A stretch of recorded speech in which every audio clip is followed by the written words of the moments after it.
Have you ever wondered how India, a country smaller than the continent of Africa, houses more languages than there are countries in the world?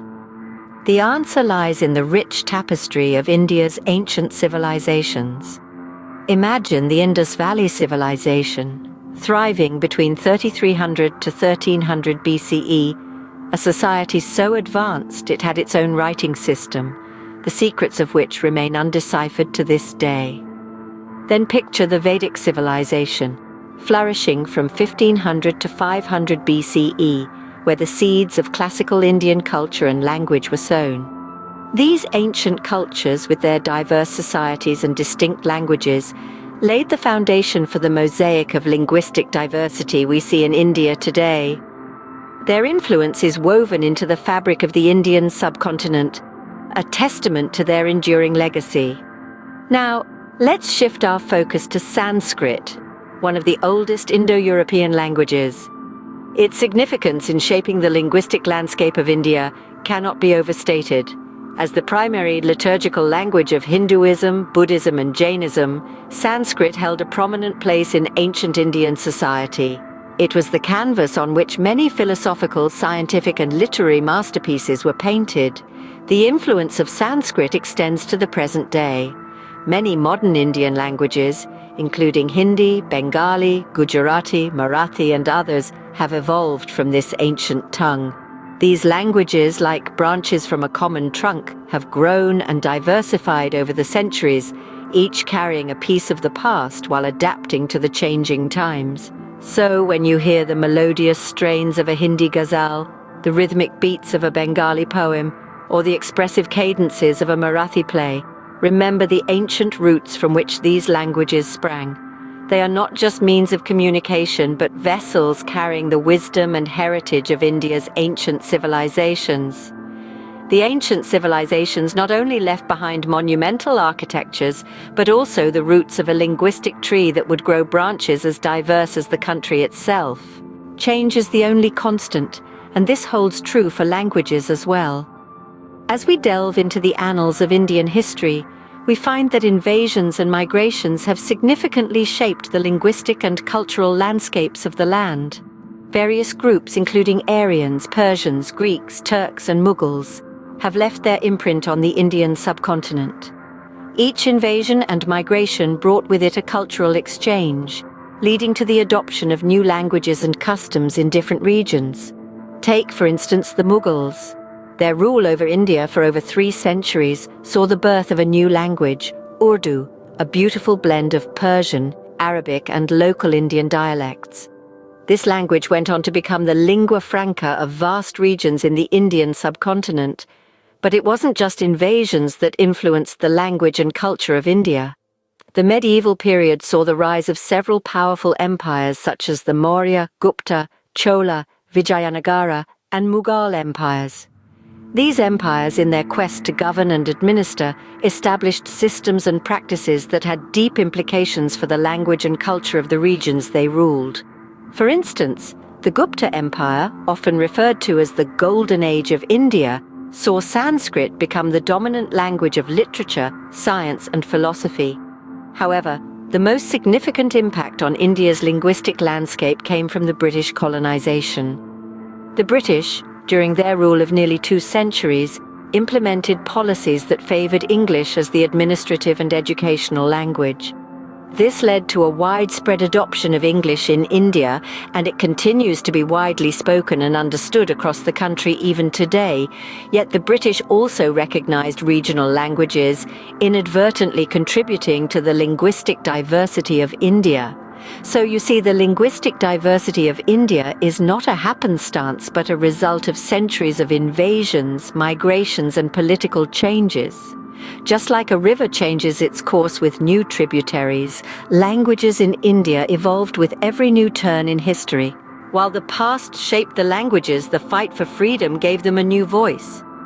As India marched towards independence, a new chapter in its linguistic journey began to unfold. A wave of language movements swept across the nation, each echoing the unique aspirations and identities of their respective regions.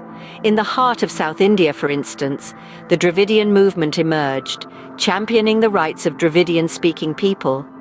This was not just a political movement, but a cultural assertion, a proud declaration of their ancient linguistic heritage. They sought to promote their languages, such as Tamil, Telugu, Kannada, and Malayalam, against the backdrop of a predominantly Indo-Aryan linguistic landscape. However, these movements were not confined to the South alone. Across the country, voices rose in unison, advocating for the recognition and promotion of their regional languages. From the Konkani agitation in Goa to the Punjabi Suba movement in Punjab, the language movements underscored the importance of linguistic identity in shaping a region's cultural and political narrative. Then came independence in 1947, a moment of triumph and transformation. However, the nascent nation faced the mammoth task of navigating its diverse linguistic landscape. The solution came in the form of the States Reorganization Act of 1956. This landmark legislation restructured the boundaries of states along linguistic lines, creating states where the majority spoke a particular language. A new map of India emerged, one that recognized and respected its linguistic diversity. This post-independence reorganization was not just about administrative convenience. It was a testament to the idea of unity and diversity, a nod to the linguistic richness of the country. It ensured that each language, each dialect, had a place under the sun, a space to grow and flourish. The battle for freedom was not just against colonial rule, but also for the recognition of the rich tapestry of languages that India homes. The reorganization was a crucial step in preserving this tapestry, ensuring that each thread, each language, contributes to the vibrant, diverse, and inclusive fabric of India. India's constitution is not just a document of laws, but also a testament to its linguistic diversity. It recognizes the importance of languages as an integral part of India's cultural and social identity. The constitution officially recognizes Hindi as the official language of the Union, written in the Devanagari script. But the story doesn't end there. In a nod to the linguistic plurality of the country, the Constitution also grants official status to 22 other languages. These include Assamese, Bengali, Gujarati, Kannada, Konkani, Malayalam, Marathi, Punjabi, Tamil, Telugu, and Urdu, among others. Each state in India, in turn, has the power to designate its own official language or languages, reflecting the linguistic demographics and historical significance of the region. However, the linguistic landscape of India extends far beyond these officially recognized languages. India is a vast symphony of languages and dialects, with each region, each community, bringing its own unique note to the harmony. It is estimated that there are thousands of languages and dialects spoken across the length and breadth of the country. This linguistic diversity is a testament to the rich tapestry of India's cultural heritage. Alongside major languages like Hindi, Bengali, Telugu, and Marathi, there are countless minority languages spoken by smaller communities. Each of these languages carries with it a wealth of stories, traditions, and wisdom passed down through generations. It is also worth noting that this linguistic diversity is not just about different words for the same things. Each language offers a unique worldview, a different lens through which to experience and understand the world.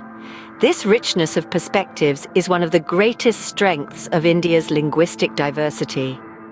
So, when we talk about the language policies of India, we are talking about more than just laws and regulations. We are talking about a commitment to uphold and celebrate the incredible linguistic diversity that forms the heart of India's cultural identity.